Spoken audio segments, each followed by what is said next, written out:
Hi, hello friends. In this video we are going to learn few useful words which is used in our daily life. Let's move into the lesson.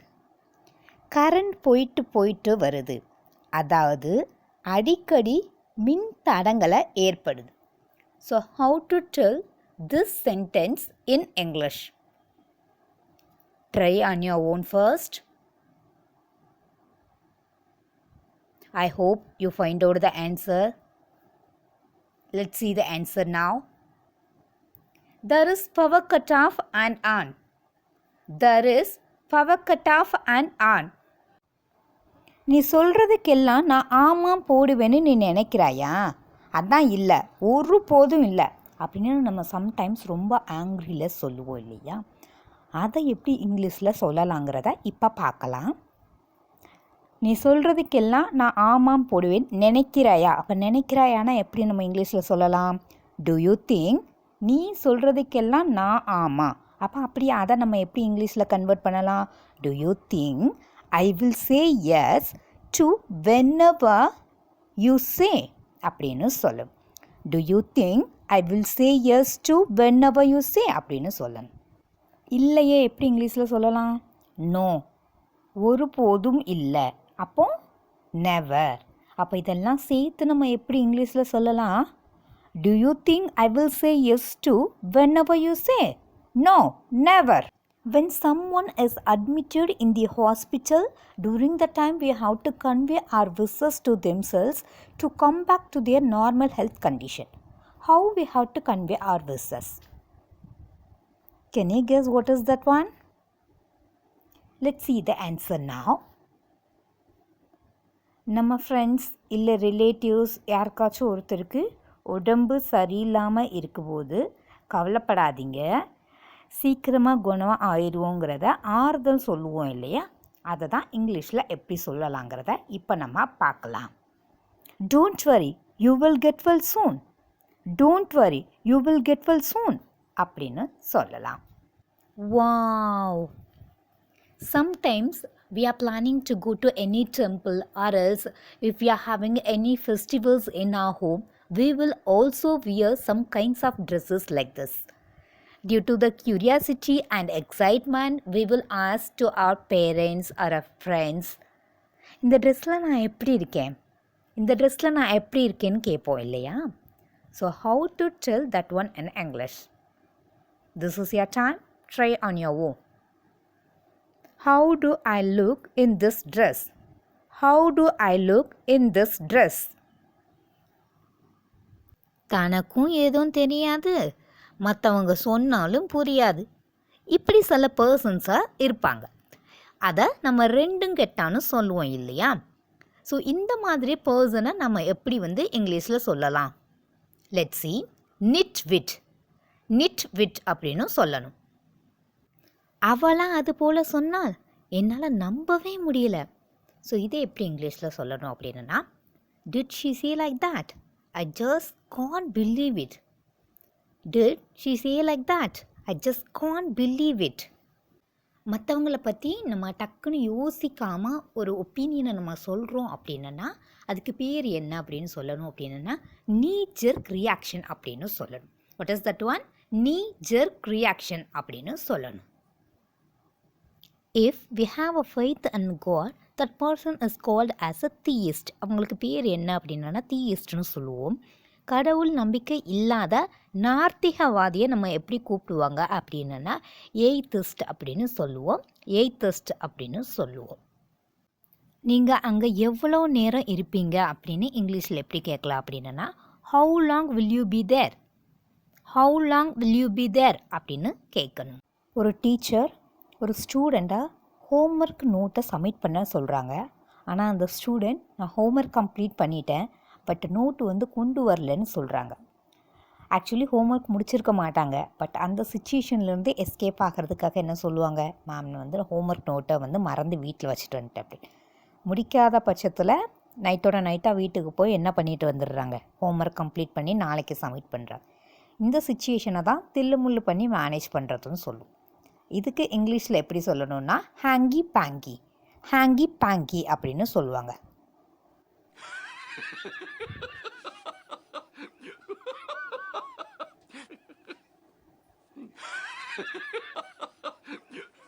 லாஃப்னா என்ன meaning? சிரிப்புன்னு அர்த்தம். ஆனால் சத்தம் வராமல் வெளியவே வராமல் வயிறு குலுங்க சிரிக்கிற சிரிப்புக்கு பேர் என்ன அப்படின்னா சக்கிள் அப்படின்னு சொல்லுவாங்க. சக்கிள் அப்படின்னு சொல்லுவாங்க. வயலில் இந்த பேர்ட்ஸை என்னென்னா விரட்டுறதுக்காக இந்த ஹியூமன் மாதிரி இருக்கக்கூடிய பொம்மையை வச்சுருப்பாங்க இல்லையா? தமிழில் அதை என்ன அழகாக சொல்லுவாங்க அப்படின்னா சோளக்காட்டு பொம்மை அப்படின்னு நம்ம சொல்லுவோம். இதெல்லாம் நம்ம வயல்வெளிகளில் பார்க்கலாம் இல்லையா? பார்த்துக்கோங்க, அந்த பொம்மையை இங்கே ரெஃபரன்ஸாக ஆட் பண்ணியிருக்கிறேன். இதை இங்கிலீஷில் எப்படி சொல்லுவாங்க அப்படின்னா ஸ்கேர் க்ரோன்னு சொல்லுவோம். ஸ்கேர் க்ரோ அப்படின்னு சொல்லணும். இதை மாதிரி நம்ம வாழ்க்கையில் நிறைய இன்சிடென்ட்ஸ், மறக்க முடியாத இன்சிடென்ட்ஸ் நடந்திருக்கும். அந்த நாளை நம்ம எப்படி பார்ப்போம் அப்படின்னா ஒரு மறக்க முடியாத நாளாகவும் ஒரு நல்ல நாளாக பார்ப்போம் இல்லையா? ஸோ அந்த நல்ல நாளுக்கு நம்ம இங்கிலீஷில் எப்படி சொல்லணும் அப்படின்னா ஆஸ்பீஷியஸ் டே அப்படின்னு சொல்லணும். அந்த நல்ல நேரத்தை நம்ம எப்படி இங்கிலீஷில் சொல்லணும் அப்படின்னா ஆஸ்பீஷியஸ் டைம் அப்படின்னு சொல்லணும். What did you feel when you see this picture? As like as you, நானும் அதை ஃபீல் பண்ணுறேன். என்ன அப்படின்னா ஏதாவது ஒரு ஃபெஸ்டிவல் வந்தால் நம்ம வீட்டில் நம்ம பூக்களால் இல்லை இலைகளால் அலங்காரம் பண்ணுவோம். அதை தமிழில் நம்ம என்னன்னு சொல்லுவோம் அப்படின்னா தோரணம் அப்படின்னு சொல்லுவோம். அந்த டேர்முக்கு இங்கிலீஷில் நம்ம எப்படி சொல்லுவோம் அப்படின்னா ஃபெஸ்டூன் அப்படின்னு சொல்லுவாங்க. தோரண அலங்காரத்துக்கு இங்கிலீஷில் என்ன பேர் அப்படின்னா ஃபெஸ்டூன் அப்படின்னு சொல்லுவாங்க. எல்லா வியாதியையும் குணப்படுத்தக்கூடிய மருந்து இல்லை அந்த மூலிகையை நம்ம தமிழில் என்ன சொல்லுவோன்னு உங்களுக்கு கெஸ் பண்ண முடியுதா? I hope 5% people only answer for this question. அதுக்கு என்ன பேர் அப்படின்னா சர்வ ரோக நிவாரணின்னு சொல்லுவோம். It cures all the diseases. அதை இங்கிலீஷில் என்ன சொல்லுவோம் அப்படின்னா பனாசியா அப்படின்னு சொல்லுவோம். பனாசியா அப்படின்னு சொல்லுவோம். A person who goes onto somebody's land without getting their permission.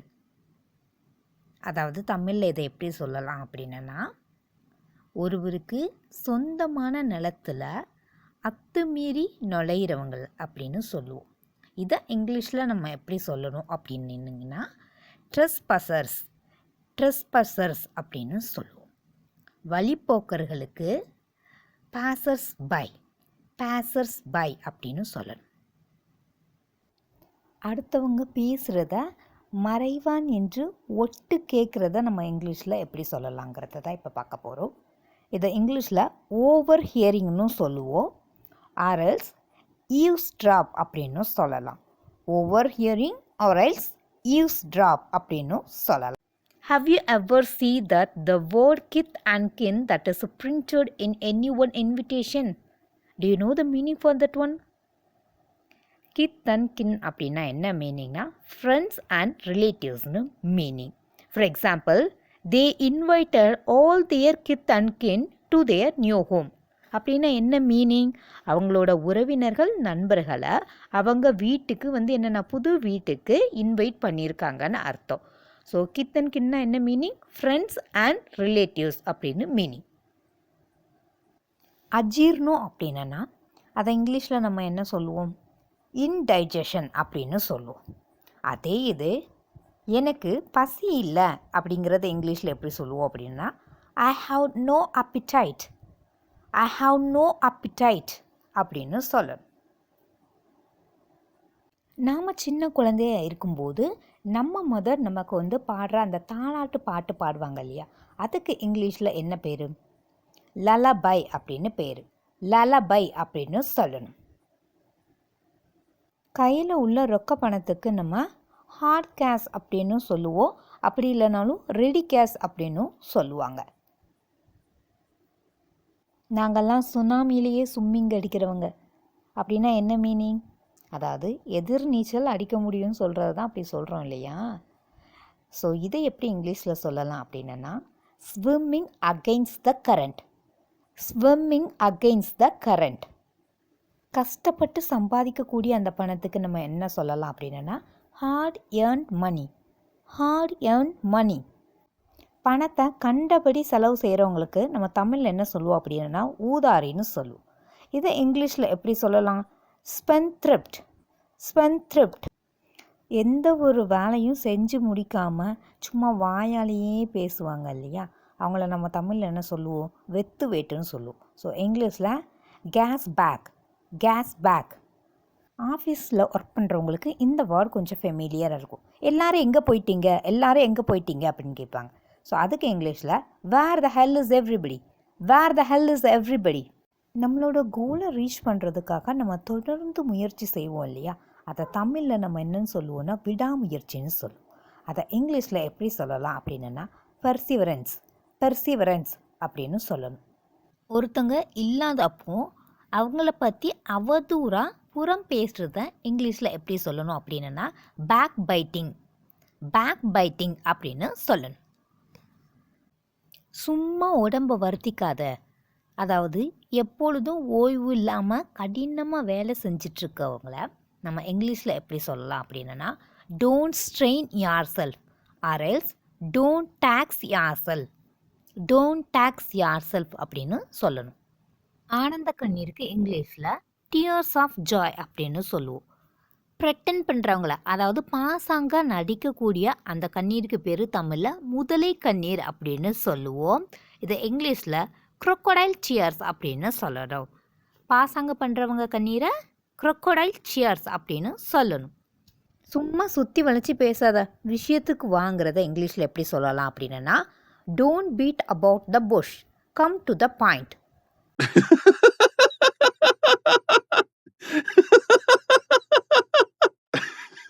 இந்த மாதிரி ஃபிலிம்ஸில் நம்ம வில்லன் சத்தமாக சிரிக்கிறத இங்கிலீஷில் கஃபா அப்படின்னு சொல்லுவாங்க. கஃபா அப்படின்னு சொல்லுவாங்க.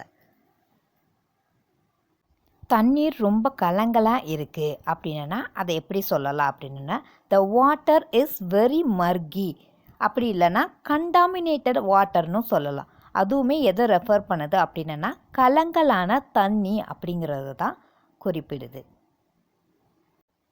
துன்பம் வரும் வேலையில் சிரிங்க என்று வல்லவர் சொல்லி இருக்காருங்க. துன்பம் வரும் வேலையில் சிரிங்க.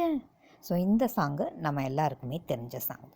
இதை எப்படி இங்கிலீஷில் சொல்லலாம் அப்படின்னா laugh when you are in distress. laugh when you are in distress அப்படின்னு சொல்லலாம். வாழ்க்கையில் எதை வேண்டுமானாலும் இழக்கலாம், ஆனால் நம்பிக்கையை மட்டும் இழந்துடக்கூடாதுன்னு நம்ம மற்றவர்களுக்கு அட்வைஸ் பண்ண நினைக்கிறோன்னா அதை எப்படி இங்கிலீஷில் சொல்லலாம்? We should never give up hope in life. We should never give up hope in life அப்படின்னு சொல்லணும். நாம் நம்ம ஃப்ரெண்ட்ஸ்கிட்ட கம்யூனிகேட் பண்ணும்போது சொல்லுவோம், இது உனக்கு தேவையில்லாத விஷயம், உன்னோட வேலையை பார்த்துட்டு போ அப்படின்னு சொல்லுவோம். அதை நம்ம இங்கிலீஷில் எப்படி சொல்லலாம்னா look, it's none of your business. It's none of your business. அவர் வரவுக்கு மேலே செலவு செய்கிறாருங்கிற மற்றவங்களை பற்றி நம்ம சொல்லக்கூடிய ஒப்பீனியனை இங்கிலீஷில் she spends beyond her income அப்படின்னு சொல்லணும். நேரில் பார்க்காம நான் அதை நம்ப மாட்டேன் அப்படிங்கிறத இங்கிலீஷில் நம்ம எப்படி சொல்லணும் அப்படின்னா ஐ won't believe it unless I see it myself. I won't believe it unless I see it by myself.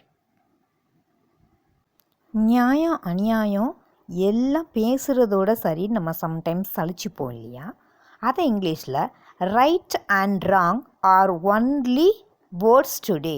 ஹே அதோ போகிறாரு, அவர் வேறு யாரும் இல்லை, நம்ம விஜயோட அப்பா. So he is none other than Vijay's father. He is none other than Vijay's father. I hope this video is useful to you. Thank you so much for watching my channel.